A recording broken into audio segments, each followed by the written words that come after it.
Did you know that the MCU's made a load of characters weaker than they were in the source comics? I mean, you know that the MCU has overpowered a few characters. Well, if you didn't, there's a good video here, I'm not biased. But they've done the opposite a load more. I'm Danny Baker, and this is a 6 Degrees trope deep dive. Today, 6 examples where the source character is stronger than their movie counterpart. The adaptational wimp trope. Marvel Edition. Villain Edition. Part 1. That's it. Now, before we start, I get it. The comics maintain a fine balance of having outlandishly powerful characters that still need to be able to be taken down, which ultimately means that characters get more and more powerful as they one-up each other. Plus, like I've said before, the comic can be very inconsistent with power sets. See Captain America knocking out the Hulk, the same guy who can also slap Thor around. And the movies need to at least be a bit grounded in some kind of reality, right? Right? So let's start with number 1. It's the second Avenger movie's big bad. It's James Spader. It's Ultron.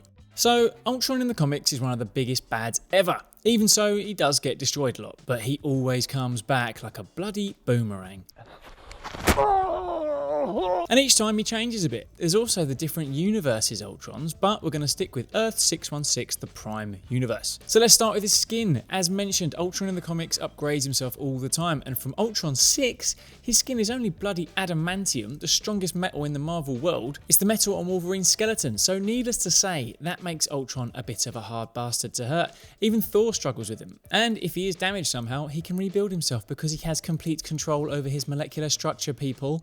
So now he's nigh on indestructible, let's look at his brain. It's only the brain of his creator Hank Pym, who's one of, if not the, smartest guy in the world.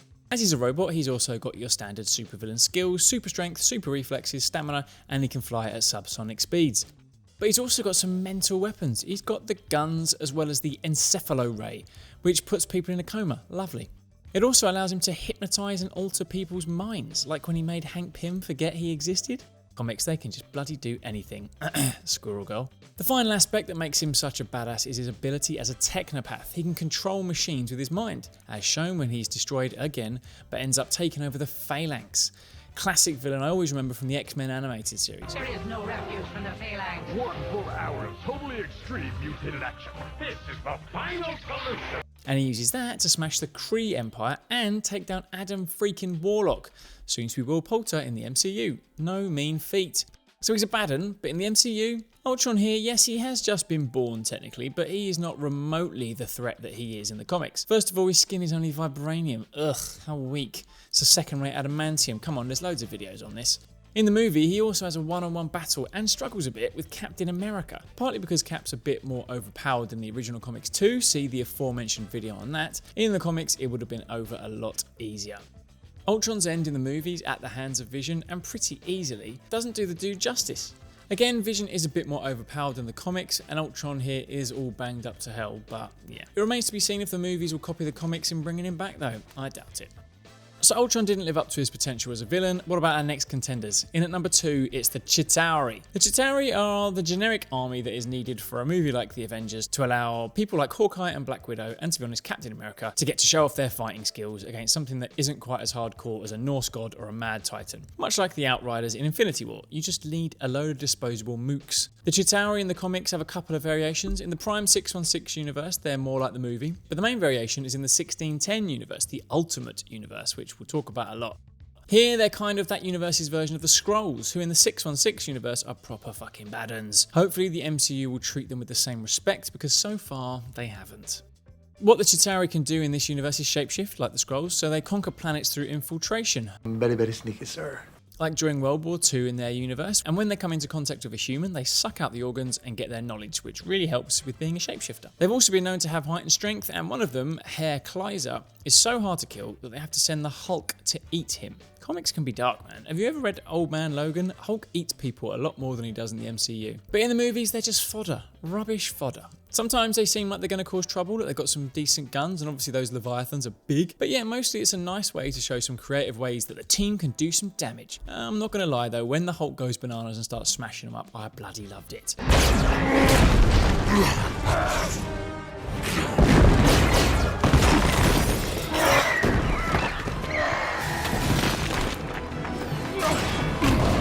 They're also what's known as a Keystone Army, an army that seems pretty overwhelming, but they have one weakness that just ends them in an instant. A bit like in Edge of Tomorrow, see video here on that. When you kill the Omega, all the mimics under it die. In this case, it's taken out the mothership, like Iron Man does, just drops them all in their tracks. The MCU even takes the piss out of how shit the Chitauri are, with this Endgame deleted scene. Chitauri, the suckiest army in the galaxy. Why don't you just blow up the mothership? We didn't know that was a thing. You didn't know that was a thing! See, Rocket knows what's up, even when he's not fully rendered. Okay, back in Avengers Age of Ultron territory now, with the man, Andy Serkis as Ulysses Klaue. So the comics and the movie start similar. He's just a horrible bastard. He's actually linked to Hitler in the comics, and he needs vibranium to power a machine that makes sound into physical mass. So like the movies, he's coming up against the Black Panther, T'Chaka, who he actually kills, and then he loses his arm in the process thanks to a young T'Challa. This is where Klaue, spelt differently now, starts to get a bit more badass than his movie counterpart. His arm now has the sonic gun on it, which is like the Green Lantern ring a bit, in that it can create anything he can think of out of sound. And ultimately, he ends up jumping in a similar machine and becoming an immortal being of pure sound with super strength and all that jazz. The comics really just ran with anything. So needless to say, the movies have toned it down a bit with the excellent Andy Serkis. I made it rain! Get out of here, boss! I love when he gets to ham up a film and not be CGI. As mentioned, they start the same way. He's more of an arms dealer, no Nazi ties this time, and loses an arm very casually to old mate Ultron in the movie. Look at me. Do I look like Iron Man? Stark is... I'm sorry. I'm sure that's gonna be okay. I'm sorry. It's just, I don't understand. He does get it replaced with a pretty cool arm cannon thing, but it's just not as powerful as the Sonic thingy in the comics, and he remains human throughout, and thoroughly not immortal as he's shot by that sexy Killmonger. And next Marvel villain to get a bit of a downgrade in the movies is in at number 4. It's the man who gave up Klaue to Ultron in the movies, it's Baron von Strucker. So Mr. Von Strucker in the comics is much more of a big bad. He's one of those characters that is constantly plotting and scheming and being a naughty boy, as he's all up in Hydra. And again, close with the big Nazi himself, Hitler. So he spends his time coming up against Nick Fury, Magneto, Daredevil, Captain America, obviously, the Punisher, and Wolverine a few times. The latter, images of which I cannot find for love nor money. He conveniently gets his scientists to make him age slower, very useful.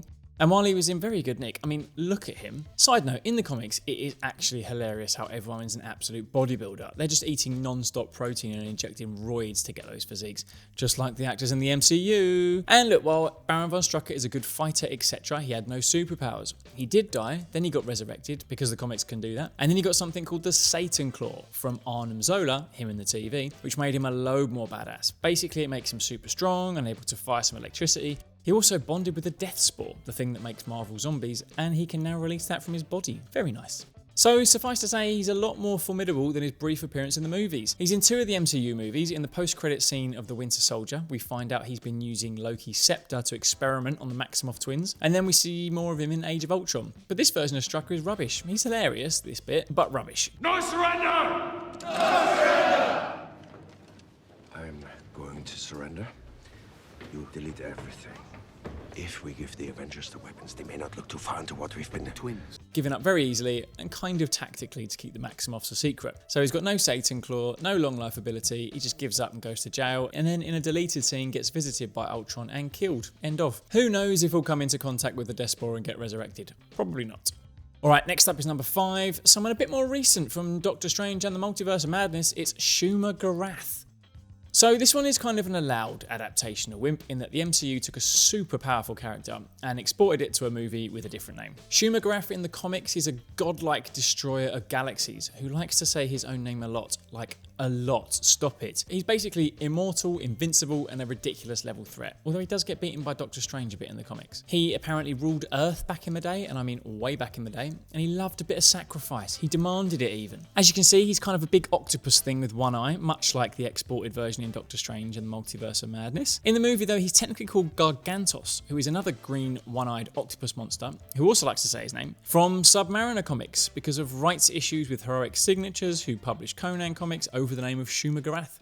Submariner, of course, being Namor, who's obviously in Wakanda forever. So in the movie, Wanda has sent Gargantos to take down America Chavez, and while it's a beast, Wong and Doctor Strange can take it down pretty easily with a little bit of eye surgery. I guess Doctor Strange did already have a next level threat in the first one with Dormammu. They didn't need Shuma-Gorath or Gargantos stealing all the thunder. Dormammu, I've come to bargain. Okay, the 6th degree is here. Our final villain of part 1 is the Destroyer. Now, with such a blunt name, you would expect this dude to be powerful, and in the comics, he is. The Destroyer isn't really a person, it's a suit of Asgardian armour. So it's made of super tough special metal and enchanted by Odin himself, the big dog, plus Zeus and some other gods. They all gave a bit of their power to this indestructible suit of armour to protect Earth in case the Celestials came back. These are the mega powerful godlike beings that we saw in the Eternals, so needless to say, they tried to make the Destroyer tough as so it could take them down. So the suit is basically indestructible, more so than Ultron in his adamantium form even. It's got super strength, energy beams, a huge frickin' laser beam that comes out of its face, and if it's got Odin controlling it, forget about it. Unfortunately, poor old Destroyer was relegated as a big bad one-shot in the movies, only to appear in the first Thor. And while Thor struggles against the Destroyer, even when he's at heightened capacity in the comics, the only reason he struggles in the movie is because he's been depowered. Or should I say, this stuntman in a wig waiting to get smacked is depowered. Once he's back to full Thor though, in the movie he takes it down instantly. Side note, when you watch that original Thor, it's hard to pinpoint why he looks so weird at first, aside from Kenneth Branagh's weird Dutch camera angles. Then I realised they were dyeing his eyebrows and beard. Very good decision to subtly just stop doing that. Okay, final special little mention. The Prowler so far, much less badass in the movies. Not the Spider-Verse one, obviously, but you know, it's Donald Glover, so it's forgiven. I heard you by the bridge. I know what a girl sound like. Alright, adaptation of Wimp, Marvel Edition, Villain Edition, Part 1, done. Clearly the MCU is picking and choosing what ultimate variations of characters they want to use, which I guess is fair enough, as long as they keep some of the weirder bits out, you freaky Maximoffs. If you're still here, don't run off yet, I've seen those retention curves. Look, if you like what you saw, actually like it, smash that button, smash subscribe, and look, let me know what you agree with, or more importantly, disagree with, come at me, man. I'll link to part 2 when it's done, but for now, I'm Danny Baker, this is 6 Degrees, and I'll see you later.